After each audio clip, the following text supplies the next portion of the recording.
بالنسبة للسؤال الثالث، الجزئية بس الجديدة اللي فيه إنه هنا في مش داخلي أو تعشيق داخلي. مثلا لو إنه الجير هذا اللي اسمه سي يدور عكس عقارب الساعة، اتجاه الحركة راح يكون كذا، يعني هذا عكس البي والسي، يعني مع بعض خارجي، فهذا راح يكون مع.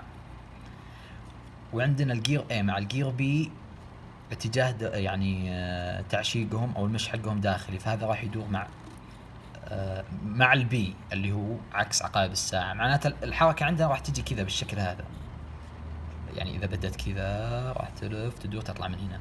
تمام.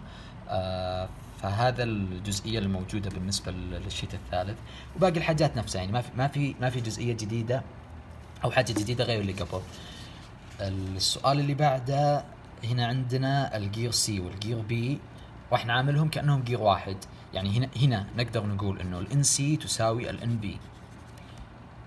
فلما نيجي نكون الجدول راح يكون عندنا الارم، راح يكون عندنا الجير A، راح يكون عندنا الجير دي، راح يكون عندنا الجير سي وبي مع بعض لهم نفس القيمة.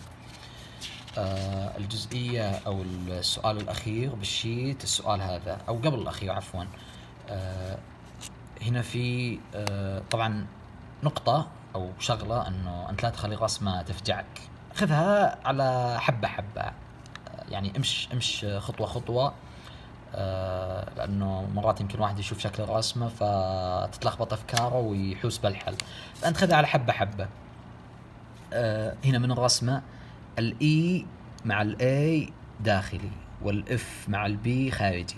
الدائرتين هذولا، هذا يعتبر جير، هذا يعتبر جير ثاني، يعني كل دائرة عبارة عن جير منفصل عن الثاني.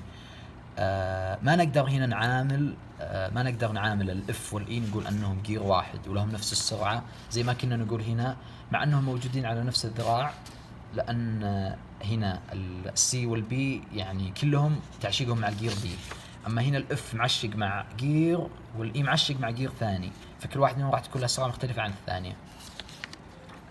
هنا آخر شيء راح نعامل يعني الثلاثة جير اللي هو هذا وهذا وهذا كأنهم جير واحد.